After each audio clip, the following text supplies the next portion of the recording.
Hey everyone, I hope you're doing well and staying safe during this time. If you're new here, welcome to the channel. Like I said, thank you so much for checking me out. If you haven't done so, please make sure to hit that subscribe button just right below the video. Cool, thank you so much. I really do appreciate it. And if you're returning, welcome back. Thanks again for your support. I truly do appreciate having you here.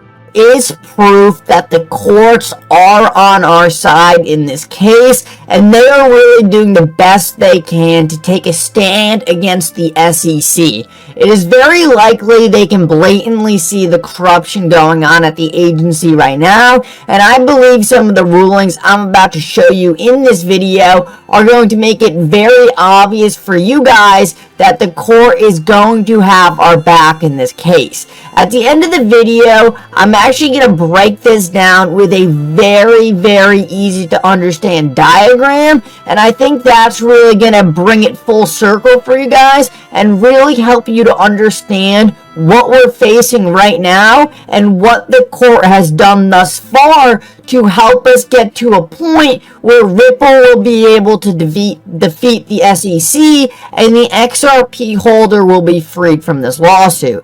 It really starts right here though, and it's centered around one issue, and that is whether William Hinman's personal opinion was his own or guided by the SEC. John Deaton has been breaking this down for a while, and I think it took us all a long time to fully understand what the court's strategic goal was by making these rulings. I'm going to break it all down for you right here and even show you a clip of John Deaton explaining it, but then we're really going to dive into it and analyze what all the parties were thinking and what is really going on here behind the scenes. So it starts right here, John Deaton responding to one of my replies, and he says the SEC's motion for reconsideration has caused enormous confusion. The SEC is still claiming that Hinman's speech was his personal opinion. That hasn't changed. The SEC is not asking her to reconsider her finding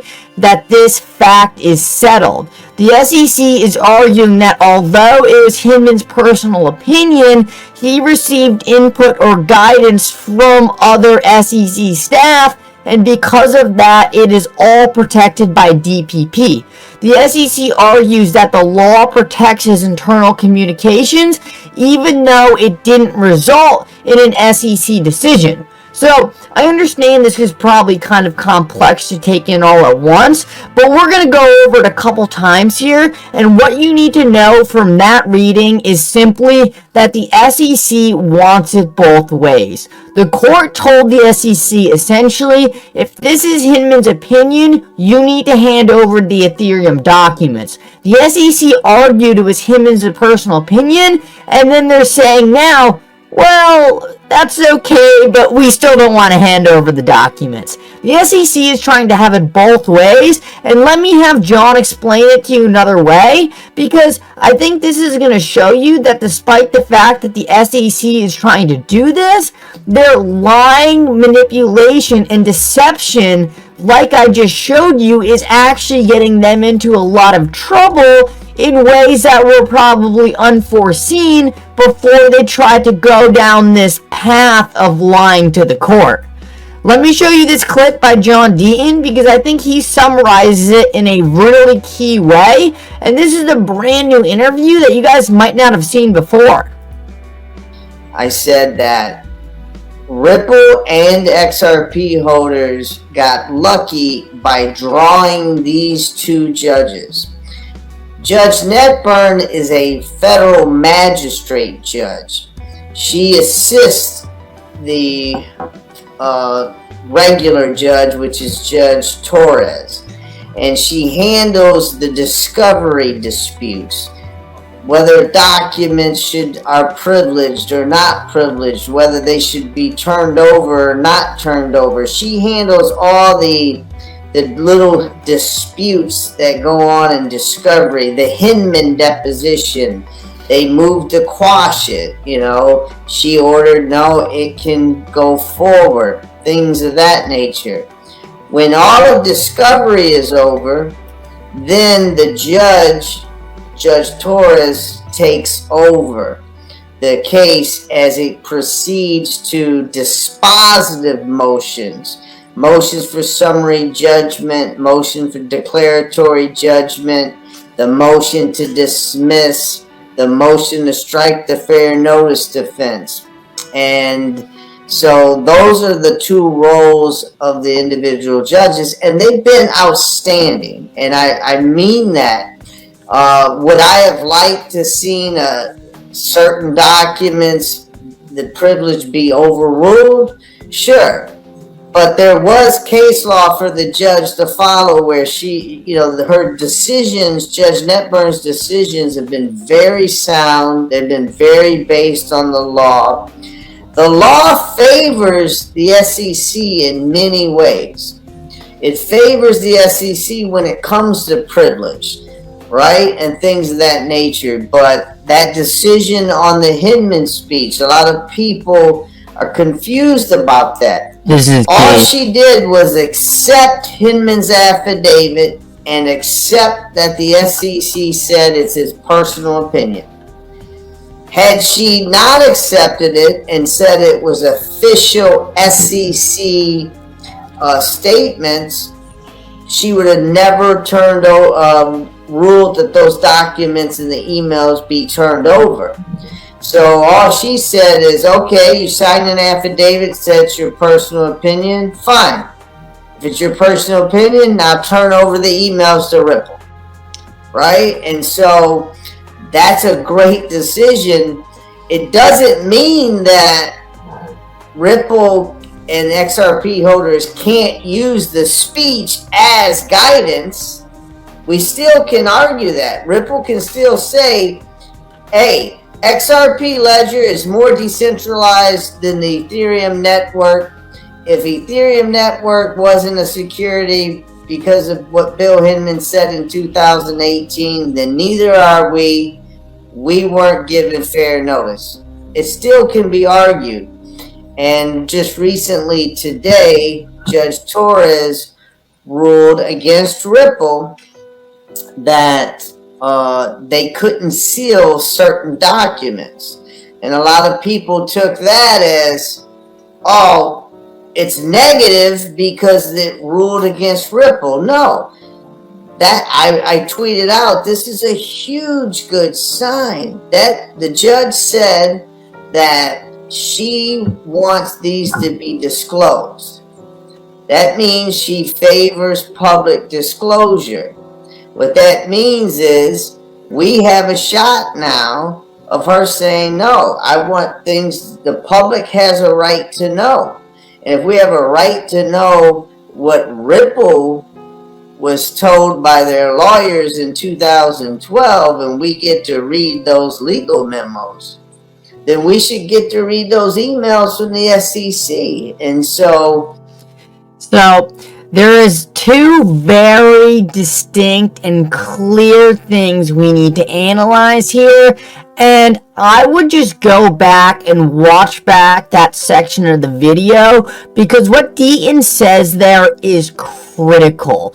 First of all, he compliments the judges on doing an amazing job thus far, and what he really breaks down here is the fact that the judge actually didn't make any kind of binding ruling saying that the speech given by William Hinman, although the SEC claimed it's his personal opinion, the court is saying, and John Deaton just explained this, that even though they said that, Ripple can still say that it was SEC guidance to the market, even if it's his personal opinion. So why did Judge Netburn rule that it was his personal opinion? Because she knew that if she said this was a very good way to force the SEC to fork over the Ethereum documents. She very easily could have ruled in a way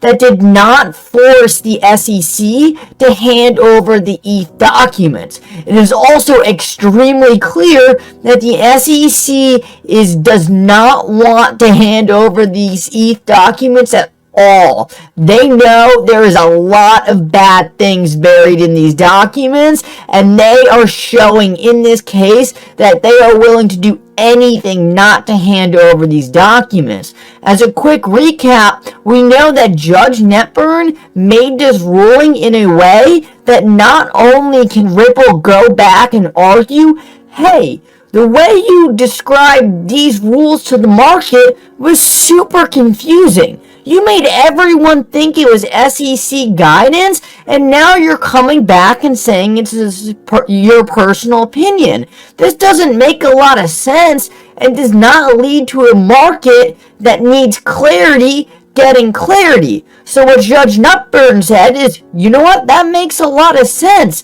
And so what I'm going to rule is I'm going to say this was Hinman's personal opinion. So the SEC has to fork over these documents to you, but I'm not going to cut that off and say, well, what Hinman did was only his personal opinion. It is obvious that he was trying to guide the market right here. So Ripple, you can have these documents, and then you can go off and also argue that he was guiding the market. And this shows us that Judge Netburn is doing everything she can to try to give Ripple the firepower they need to win this case without making it so the SEC gets completely disrespected, because whether we like to believe it or not, the SEC has a lot of power and no one wants to be the person who gets the SEC on their bad side. Let's keep moving now, and after this we're going to get into the diagram, and you guys need to see that because that is going to make this super simple, and I think it's a really cool way to describe all of this. I said the SEC just tossed out their last chance of having any credibility. What was it? They could have deemed the ETH free pass speech as SEC guided, which it was, prove an inherent difference between ETH and XRP. They didn't because they know ETH is not a security. XRP is also not a security. The SEC, the only hope they had of restoring any credibility at their agency was to describe an inherent difference between ETH and XRP and say, look guys, this is the reason we said this. ETH has these properties, XRP has these, and that's why ETH is not a security and XRP is. They wouldn't dare to do that because there is no difference and they know it, and that's what makes this whole lawsuit such a joke. And I just wanted to show you guys this because this is really where we are right now. The SEC started and they had the option to argue that the Ethereum free pass speech was Bill Hinman's personal opinion or SEC guided. They chose to say it was his personal opinion because if it was SEC guided, just like we talked about on the previous slide, they would have to describe an inherent difference between ETH and XRP. They could not do this because there is no inherent difference except for the fact that XRP is actually less of a security than Ethereum is. So what did they try to do? They tried to say it was just his personal opinion. Well, the problem with that is then they have to hand over the Ethereum docs because it's not protected by DPP. So what is the SEC trying to do now? Because they know if they hand over those Ethereum docs, it also ends in a loss. So the SEC was stuck in a catch-22. No matter what, their argument is wrong because everything they have done in this lawsuit has been so flawed that they really don't have a lot of avenues to escape other than to let delay. So what the SEC is now trying to do, and it's this line with a question mark in the middle, is they're trying to say it was Hinman's personal opinion, but how can we then twist this argument after the fact so we don't have to hand over the ETH docs? And then maybe we can delay this case a little longer and maybe hopefully find another piece of evidence that makes it so we could push it off a little longer.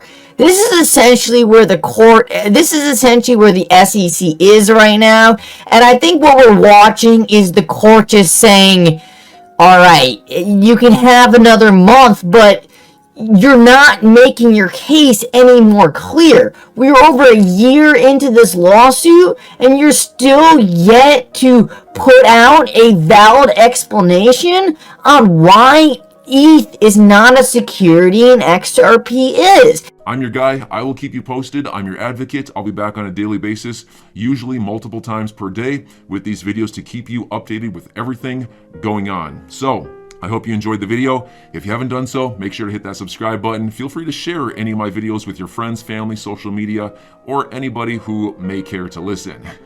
Thanks so much for your continued support. I'm always here for you. I want to help you through this time. So thank you so much for continuing to choose me. Enjoy your day, stay safe, and I'll catch you again probably in a couple hours. Thanks, everybody. See you later.